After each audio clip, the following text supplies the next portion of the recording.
Nangis terus nggak bakal bisa bayar utang-utang bapakmu Budi. Om, ini baru hari pemakaman ibu sama bapak. Kenapa Om tega ngomong soal utang di depan makam mereka? Halah, gak usah jualan kesedihan di sini. Rumah dan tanah itu udah dipindah tangan ke kita sebagai jaminan utang almarhum. Kamu pikir biaya hidup kamu selama ini gratis? Secara hukum, ini semua sudah milik Om rumah itu. Tanah perkebunan sampai barang-barang di dalamnya. Enggak, Bapak nggak pernah cerita soal utang itu. Itu rumah peninggalan kakek. Om pasti palsukan tanda tangan Bapak. Jaga ya mulutmu. Ini baju-baju rombengmu. Mulai hari ini, jangan pernah injakkan kaki di rumah kami lagi. Kamu itu cuma gembel. Ayo papi, Rian, kita pulang. Gak sudi saya lama-lama di sini.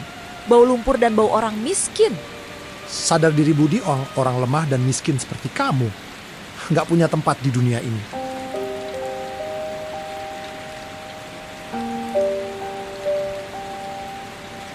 Pak Satpam, buka pintunya Pak. Saya cuma mau ambil foto keluarga di dalam. Tolong Pak. Woi, gembel, masih belum kapok juga.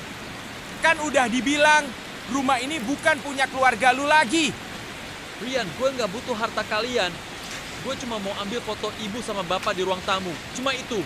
Foto barang-barang sampah peninggalan orang tua lu yang miskin itu.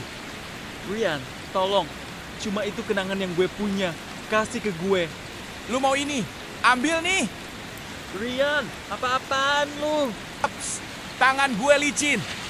Lagian buat apa sih lu nyimpan sampah begitu? Ini foto orang tua gue. Lu bener-bener gak punya hati ya? Hati, di dunia bisnis keluarga gue, orang lemah kayak lu sama orang tua lu itu gak punya nilai. Lu itu cuma gembel yang numpang hidup. Sekarang angkat kaki sebelum gue panggil warga buat ngusir lu kayak anjing kurap. Lu boleh hina gue sesuka lu, tapi jangan sentuh barang peninggalan orang tua gue. Lu mau marah? Mau ngapain lu? Lu gak punya uang, gak punya rumah, gak punya siapa-siapa lagi. Gak usah sok lu bego. Suatu saat lu bakal nyesel pernah perlakuin gue kayak gini, Rian. Gue bersumpah.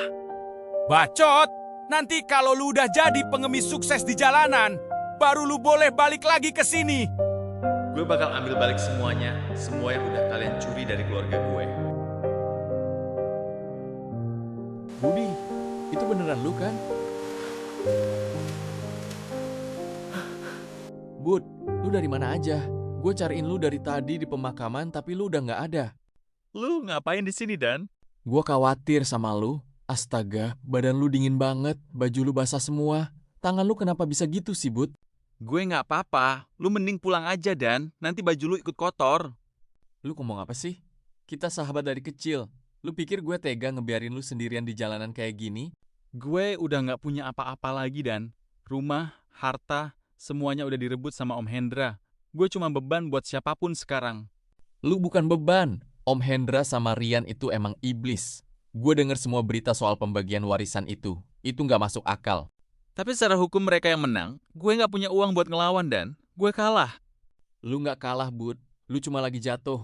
Dan lu nggak bakal berjuang sendirian. Ikut gue pulang sekarang. Rumah gue terbuka lebar buat lu.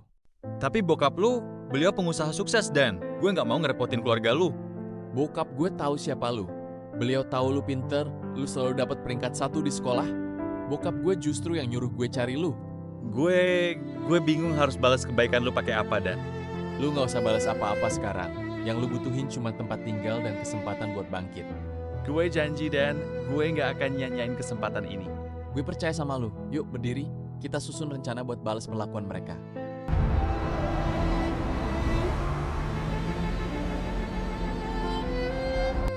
Minum dulu Budi, anggap rumah sendiri. Dani udah cerita semuanya. Om, kamu emang keterlaluan. Makasih banyak Pak Heri. Maaf saya jadi ngerepotin. Santai aja, Bud. Yang penting lu aman dulu di sini. Saham PT Mega Karya melonjak 20%, investor berbondong-bondong masuk. Lihat itu, perusahaan kayak gitu yang bikin orang awam tergiur. Semua orang borong sahamnya. Tapi bukannya itu cuma jebakan ya, Pak? Jebakan. Kamu tahu perusahaan apa itu? Nggak tahu sih nama perusahaannya, tapi grafik cash flow-nya aneh. Penjualan naik, tapi arus kas operasionalnya minus. Utang jangka pendeknya membengkak 3 kali lipat dalam 2 kuartal. Mereka cuma mempercantik laporan keuangan. 3 bulan lagi pasti runtuh.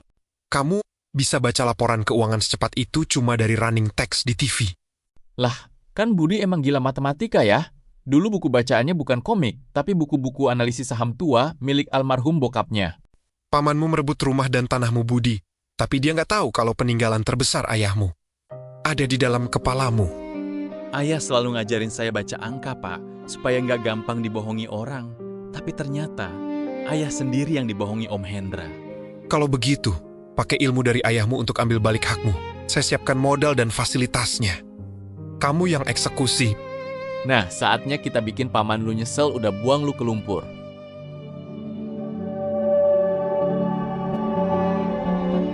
Pat, udah jam 2 malam. Lu belum tidur dari kemarin. Laporan keuangan 50 perusahaan properti ini ada pola yang aneh dan ada yang sengaja goreng harga saham tanah di daerah kita. Sumpah, otak lu emang terbuat dari kalkulator. Ini kopi lu, jangan sampai mati berdiri. Sebelum lanjut, absen dulu di komentar ya. Tulis asal kota kalian biar kita tahu penonton datang dari mana aja. Kalau suka cerita seperti ini, jangan lupa like, share, dan subscribe. Sekarang kita lanjut ke ceritanya. Prediksi kamu soal krisis komoditas kemarin. Tepat 100% Budi. Modal awal kita berlipat 4 kali. Ini baru langkah awal, Pak Heri. Kita butuh wadah hukum yang lebih besar kalau mau sentuh aset-aset raksasa. Bikin perusahaan investasi sendiri. Gue setuju. Namanya apa, Bat? Namanya BD Capital, Budi dan Dani Capital. Lu yakin mau mulai masuk ke perusahaannya Om Hendra sekarang, Bud? Jangan terburu-buru, Dan. Om Hendra itu serakah, tapi penakut. Biarkan perusahaannya ekspansi membabi butal dulu sampai utangnya menumpuk. Dan momen itu datang lebih cepat dari dugaan kita. Proyek resor baru milik pamanmu gagal total. Mereka butuh dana segaratusan miliar. Umpannya sudah dimakan. Saatnya BD Capital turun tangan sebagai penyelamat mereka. Dokumen pengambil alihan aset dan hasil audit forensik udah siap, Bos. Keluarga Om Lu nggak sadar siapa yang ada di balik BD Capital. 2 tahun gue nunggu hari ini, Dan. Bukan buat balas dendam pakai kekerasan, tapi buat ngembaliin keadilan. Yuk, signing ceremony mereka udah mau dimulai di hotel.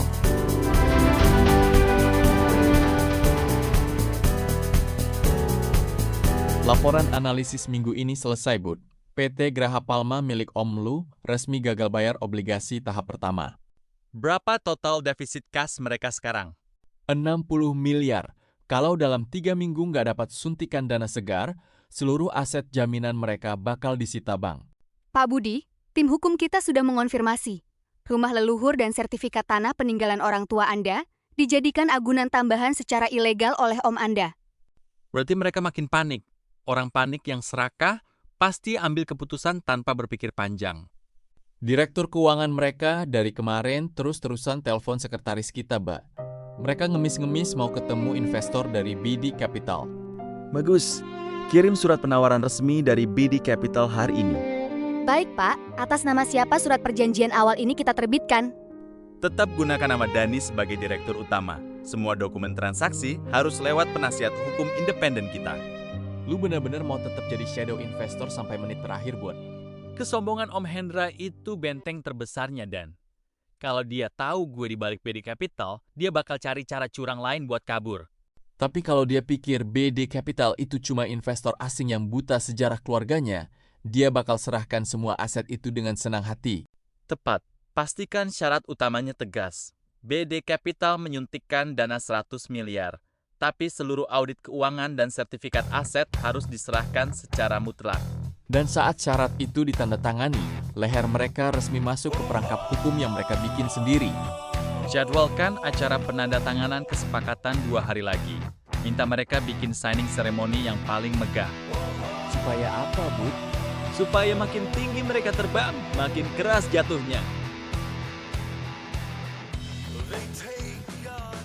Mana bisa bank nolak perpanjangan kredit kita? Ini perusahaan udah berdiri puluhan tahun. Pak, teman-teman Rian udah pada nanyain kartu kredit Rian yang tiba-tiba decline pas di klub semalam. Malu-maluin tahu nggak? Papi gimana sih? Kalau rumah dan mobil-mobil kita disita, Bang, jualan muka di mana kita nanti? Arisan mamah besok gimana?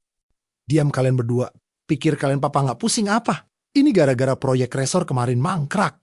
Pak Hendra, ada kabar besar dari BD Capital. Perusahaan raksasa yang baru akuisisi gedung di pusat kota itu. Betul, Pak. Mereka baru saja mengirim penawaran resmi. BD Capital bersedia menyuntikkan dana segar 100 miliar ke perusahaan kita. 100 miliar? Pah, kita selamat. Pah. Gokil! Akhirnya Rian bisa beli mobil baru lagi. Tuh, tunggu dulu. Syarat dari mereka apa? Nggak mungkin investasi sebesar ini tanpa jaminan. Mereka cuma minta pengalihan seluruh berkas audit keuangan dan jaminan aset fisik, termasuk sertifikat tanah perkebunan dan rumah utama Bapak. Alah, kasih aja, Pak. Sertifikat rumah tua si Budi itu kan juga ada di brankas. Pakai aja semuanya. Tapi kalau kita serahkan sertifikat itu untuk divalidasi audit. Aduh, Papi mikir apa lagi sih? Ini 100 miliar. Mau nunggu orang bank datang nyeret-nyeret kita keluar dari rumah. Lagian anak gembel itu paling udah mati kelaparan di jalanan dari 2 tahun lalu. Pah, nggak bakal ada yang meriksa berkas tua itu. Benar juga. Lagi pula BD Capital itu investor asing besar.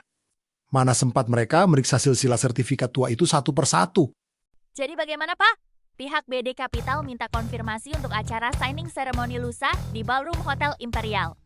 Katakan pada mereka, kita terima. Bikin acara penandatanganan itu sebebas dan semewah mungkin, undang semua media.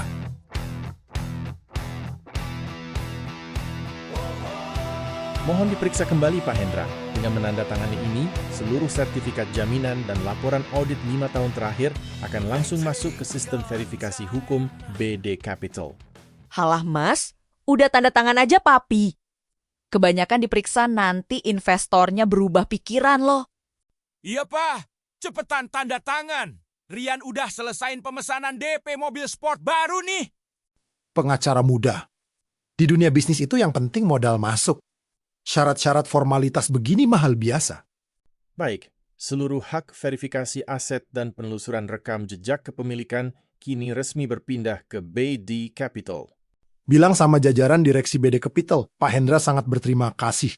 Dana suntikan 100 miliar itu kapan cair? Dana akan ditransfer secara sah tepat saat acara public signing ceremony di Hotel Imperial lusa, Pak. Tuh kan, Mamah bilang juga apa? Pokoknya lusa Mamah mau pakai gaun termahal. Biar semua wartawan tahu keluarga kita ini pengusaha sukses. Pah, nanti pas di panggung. Biar Rian yang pegang papan simbolis investasinya ya. Mau Rian post di media sosial. Boleh, biar semua relasi bisnis kita tahu. Siapapun yang mau jatuhin keluarga Hendra. Nggak bakal pernah bisa. Kalau begitu saya permisi. Sampai jumpa di panggung penandatanganan lusa, Pak Hendra. Halo, Pak Budi. Target sudah menandatangani seluruh berkas verifikasi tanpa sisa. Audit forensik resmi kita jalankan hari ini.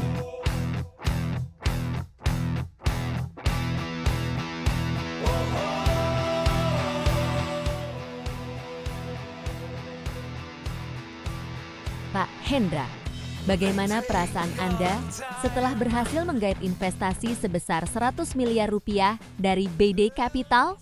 Rahasia bisnis itu ada pada kredibilitas dan keteguhan kepemimpinan. BD Capital melihat potensi besar itu di tangan saya. Tentu jelas dong.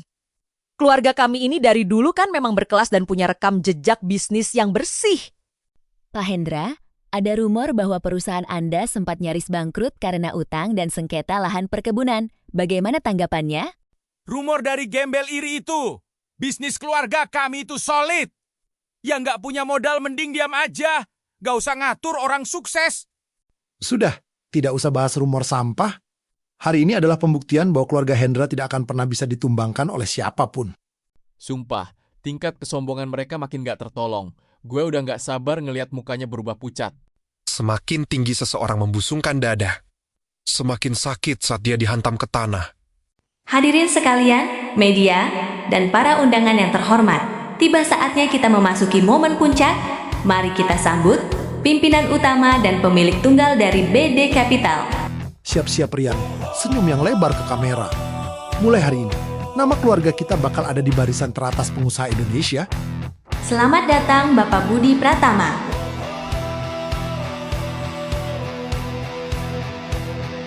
Budi? Nggak mungkin. Kenapa anak gembel itu bisa ada di sini? Papi, Itu Budi kan? Kenapa dia pakai baju mahal begitu? Mau bikin ulah apa dia di acara kita? Budi, berani-beraninya kamu datang ke acara penting Om? Satpam, usir anak ini keluar. Dia cuma gembel yang mau ngacau. Jaga sikap kalian. Di depan kalian ini adalah pemilik tunggal dan pendiri BD Capital. Bohong, lu sama Budi itu cuma remah-remah sampah. Paling kalian cuma jadi pelayan atau pemeran figuran di sini. Papi, usir mereka, Pih. Kepala mama mendadak pusing ngelihat anak pembawa sial ini. 2 tahun lalu, di bawah hujan Om bilang, orang miskin dan lemah seperti saya tidak punya tempat di dunia ini. Budi, kamu yang punya BD Capital.